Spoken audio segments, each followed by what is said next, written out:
Hello. It has been a long time since my last video. In the meantime, Vue got updated and there are some little adjustments to do in order to support multiple components and Vue routing. The way we currently register the component within the Vue object is still supported. The component is currently a global component, which makes it available everywhere within this page. We want to register the components in such way that they will be loaded only when needed by the Vue engine.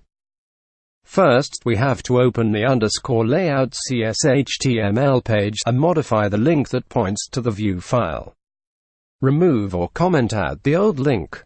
Add the following two links to the page and save the page.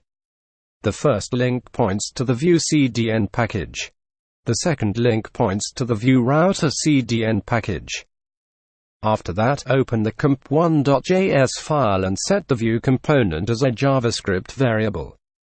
Let's name it comp1. Save and then open the main app1.js file. Modify the components section by replacing the square brackets surrounding the comp1 with curly brackets. Right after the name comp1, add a colon and the comp1 name.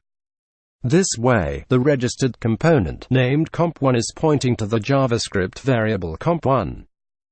This will ensure that we can add multiple components to the Vue using any map names.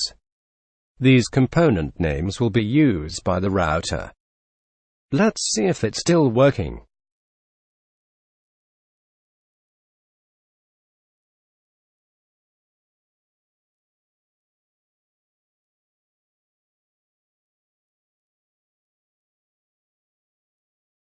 In the next session, I will show you how to use Vue routing.